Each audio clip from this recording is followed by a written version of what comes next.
समाज सेवी सिर्फ और सिर्फ नेता बनने के लिए समाज सेवा करते हैं। मैं ये बताता हूँ, हुड्डा जी कोई पाकिस्तान के नेता नहीं, हमारे हरियाणा के ही है। क्या कांग्रेस की टिकट से चुनाव लड़ेंगे या फिर किसकी टिकट से चुनाव लड़ेंगे या फिर निर्दलीय लड़ेंगे? चोर ठग डाकू लुटेरे चोर चक्के सबके सब राजनीति में आ सकते तो आपने बताया कि मैं अपनी कर्म भूमि से चुनाव लड़ने जा रहा हूँ, लेकिन जन्मभूमि से क्यों नहीं? देखो, जन्मभूमि में इतना समय नहीं दिया। देखो, यहाँ तक पहुंचे हैं, गालियाँ देने वाले भी आए हैं, तालियां देने वाले भी आए हैं। देखो, गोवाना से हमारा पुराना प्यार प्रेम है। बीजेपी के आप खास विरोधी माने जाते हो। लो भाई, जिसका डर था वही हो रहा है हरियाणा के अंदर। समाज सेवा और उसके बाद नेता बनना। अक्सर लोगों में ये मान्यता है कि समाज सेवी सिर्फ और सिर्फ नेता बनने के लिए समाज सेवा करते हैं। मेरे साथ इस समय हर्ष चिखारा भाई मौजूद हैं। इनका जो परिचय करवाने की जरूरत होगी नहीं मुझे, आई थिंक। और पूरा हरियाणा कह रहा है कि आप गोहाना विधानसभा चुनाव लड़ने की आपने जो घोषणा करी है, और हुड्डा जी के साथ आपकी फोटो भी वायरल हो रही है। क्या कांग्रेस की टिकट से चुनाव लड़ेंगे या फिर किसकी टिकट से चुनाव लड़ेंगे या फिर निर्दलीय लड़ेंगे? क्या सारे सवाल जो फैल रहे हैं हरियाणा के अंदर, कैसे जवाब दोगे आप? पहले तो जो भी दर्शक साथी आपके चैनल के माध्यम से हमें देख पा रहे हैं, सभी साथियों को हर्ष चिखारा की तरफ से हाथ जोड़ के राम राम। अब पत्रकार साहब, आपके सवाल हो गए कम से कम 20। जवाब कौन से का पहले दूं? वो जो आपका मन करे। आपने सबसे पहली चीज कही, जिस बात का डर था वही बात हो गई। अब समाज सेवी भी राजनीति में आ गए। इसमें डरने वाली तो कोई बात नहीं है। चोर ठग डाकू लुटेरे चोर चक्के सबके सब राजनीति में आ सकते थे, क्या समाज सेवी राजनीति में नहीं आ सकते? हमारा भी मौलिक अधिकार है, आप भी आ सकते हो, स्वागत आपका भी। चुनावी एक ऐसा मैदान है जिसमें कोई भी लड़ सकता है, सब आज़ाद है हम। अब बात ये थी कि आप राजनीति में आगे गोवाना विधानसभा क्यों चुना? देखो, गोवाना से हमारा पुराना प्यार प्रेम है। मेरा जीवन यहीं पे बीतता है, सोनीपत के अंदर मैं रहता हूँ। ये मेरी कर्म भूमि है। मेरी कर्म भूमि पे है तो यहाँ जितना जो परिवार हैं, जो मित्र प्यारे हैं, उन सब का सर्कल और संगठन सबसे ज़्यादा मजबूत यहीं पे है। इस मारे शुरुआत पहले घर से ही की जाती है। मेरा मानना ये यहीं से शुरुआत करना हमारे लिए बेहतर रहेगा, अच्छा रहेगा। आपने घोषणा की कि बहुत सारे इंटरव्यू आपके आए कि मैं जनता जो चुनाव लड़वाएगी वैसे मैं चुनाव लड़ूंगा। हुड्डा जी से आप मिले या फिर उन्होंने मिलने के लिए बुलाया? मैं ये बताता हूँ, हुड्डा जी कोई पाकिस्तान के नेता नहीं, हमारे हरियाणा के ही है। हुड्डा साहब हमारे हरियाणा के भूतपूर्व सीएम हैं। उनसे कोई पहली मुलाकात थोड़ी हुई, 100 बार मुलाकात हो चुकी है। नहीं, अब जब आपने घोषणा करने के बाद मुलाकात के मायने बदल जाते हैं? जी नहीं, ये किसने कहा कि मुलाकात के मायने बदल जाते हो? तो हर बार मिलते हैं, मिलने के बाद मेरे को ये आशीर्वाद देते, बेटे बहुत अच्छा काम कर रहा है, ऐसे लगे रहना। अब बड़े हैं वो हमारे से, ताऊ जी हम उनको कहते हैं, ताऊ जी राम राम।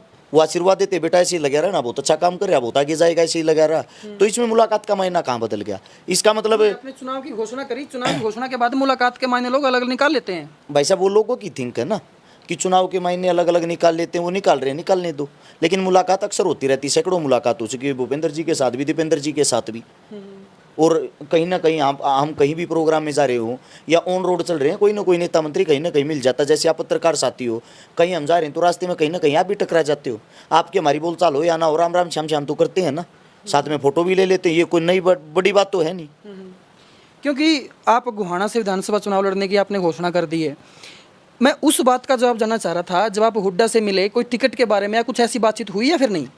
राजनीति को लेके कोई भी बात नहीं हुई। अक्सर मुलाकात होती रहती हैं, वो अपने बेटे की तरह मानते हैं, अपने बेटे की तरह सम्मान देते हैं। आप भी मिलोगे, आपसे भी ऐसे ही मिलेंगे। तो राजनीति को लेके कोई मुलाकात नहीं थी, वो अक्सर होती रहती है मुलाकात। कहीं ना कहीं प्रोग्रामों में मिलते रहते हैं, वो भी प्रोग्रामों में जाते हैं, हम भी जाते हैं। एक ही जगह है, एक ही स्थान के रहने वाले हैं, ओल्ड रोड तक के वो, ओल्ड रोड तक के हम हैं, तो कहीं ना कहीं मुलाकात तो होती रहती है, आगे भी होती रहेंगी। गोहाना में आपने बताया कि जी मेरी कर्म भूमि है। जन्मभूमि और कर्मभूमि बहुत सारा अंतर होता है। आपने बताया कि मैं अपनी कर्मभूमि से चुनाव लड़ने जा रहा हूँ, लेकिन जन्मभूमि से क्यों नहीं? देखिए, जन्मभूमि में इतना समय नहीं दिया। वहाँ बच्चे थे, पैदा हुए, वो मेरी जन्मभूमि गाँव लडरावण है, वहाँ मेरा ज़्यादा समय बीता नहीं। उसके बाद मेरा जो समय बीता है, जिसमें मेरा सबसे लंबा जो दौर बीता है, वो यहीं बीता है, सोनीपत के अंदर। सोनीपत के अंदर ही गोवाना आता है। गोवाना सोनीपत का ही दिल है, उसका हिस्सा है। इसीलिए जो मेरी जितनी भी दोस्ती है, जब से यंग हुए हैं, जवान हुए हैं, जो रहना सहना है, मेरा परिवार है, मेरी सारी चीज़ें यहीं पे सोनीपत में है।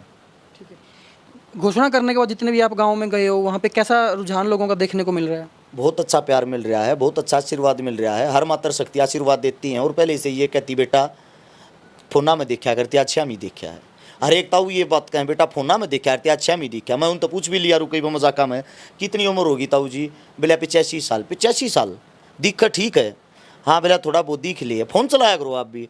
बोला देख लिया करेगा दी, तू ज़रूर दिखा करे। एक दो ऐसी मात्र शक्ति मिली जिनकी उम्र 100 साल तक है, जो हमारी दादी हैं, बिल्कुल बुजुर्ग हो रही हैं, जिन्हें दिखता को ना, वे मैंने मेरी आवाज़ तो पहचाना है, वे मेरी आवाज़ सुना रहा है वीडियो में। एक बात कहा करे, यो छोरा गाँव में आवाज मिलवाई हो।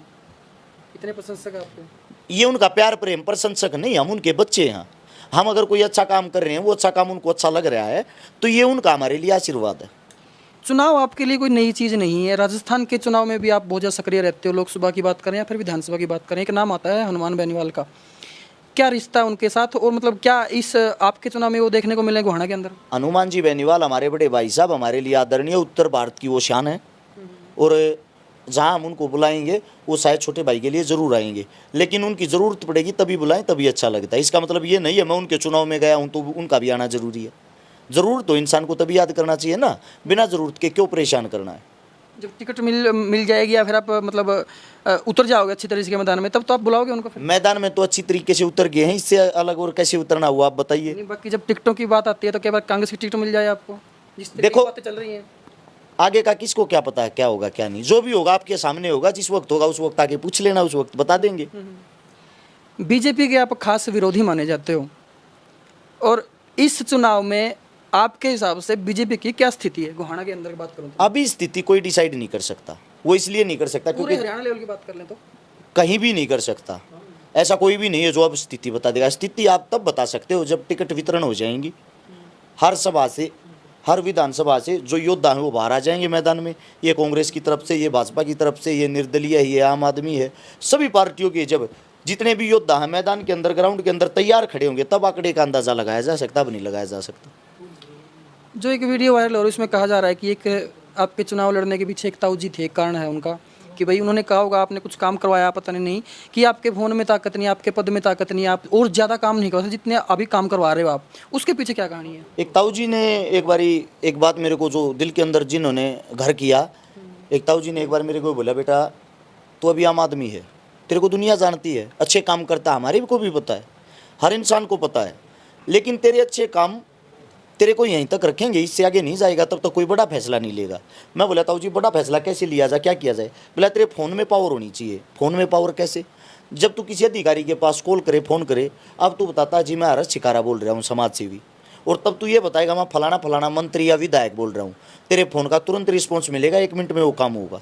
तो अपने फ़ोन की ताकत बढ़ा, अपनी कलम की ताकत बढ़ा, ताकि तेरी कलम में पावर हो। अब तू आम आदमी है, तेरे पास कोई पद होगा तो तेरी कलम में बहुत ज़्यादा ताकत होगी, और तू आज एक आदमी का काम करता है, एक दिन में फिर 1000 आदमियों का काम कर सकता है। ये बातें मुझे भी पसंद आई और मेरे दिल दिमाग में भी यही आया, क्यों ना हम अपनी ताकत को ही बढ़ाएं। ठीक है, अब लोगों की दोहरी मानसिकता के बारे में बात करते हैं। जब कोई समाज सेवी चुनाव लड़ने के लिए जाता है तो उसको भी लोग गालियाँ देते हैं, जैसे कि मैंने वीडियो की स्टार्ट करी थी, और एक नेता को भी लोग गाली देते हैं कि वो भ्रष्टाचार करते हैं। अब आप भी हो सकता है नेता बन जाओ, हमारी तो शुभकामनाएं आपके लिए भी, नेता बन जाओ आप। नेता बनने के बाद जो लोग गालियाँ देते हैं उसको मतलब कैसे आप देखते हो उस सिचुएशन को? देखो यहाँ तक पहुँचे हैं, गालियाँ देने वाले भी आए हैं, तालियाँ देने वाले भी आए हैं।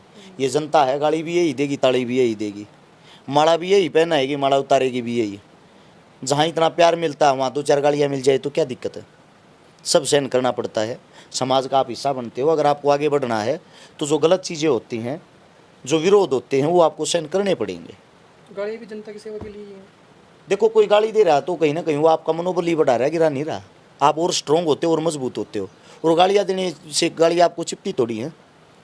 अपना दिमाग और अपना मूड खराब कर रहा है अगला बंदा, हमारा थोड़ी। अगर अच्छे वक्ताओं की बात करें, अच्छे बोलचाल की बात करें, तो हर्ष चिकारा का नाम कहीं ना कहीं अच्छे वक्ताओं के अंदर आता है। भाई बोलने की इतनी अच्छी सेंस है हर्ष चिकारा को।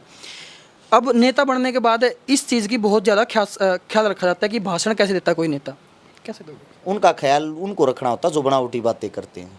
हमारे में ऐसा कोई चेंज नहीं आएगा, सिर्फ अपनी गलतियों को सुधारेंगे। जो नादानगी उसको छोड़ेंगे, कभी कभी जो गुस्सा आ जाता है उस पर कंट्रोल करेंगे, क्योंकि दिन प्रतिदिन आपकी एज बढ़ती जाती है, आप मैच्योर होते जाते हो। मैच्योर होने के साथ साथ आप ना अपने स्वभाव में, अपने नेचर में बदलाव करना पड़ेगा। तो ये थे अपने साथ हर्ष चिकारा भाई। समाज सेवी ने चुनाव लड़ने का ऐलान कर दिया है, और जो समाज सेवा अब कर रहे थे वो छोटे स्तर की थी इनके अकॉर्डिंग, और अब बड़े स्तर की करने जा रहे हैं।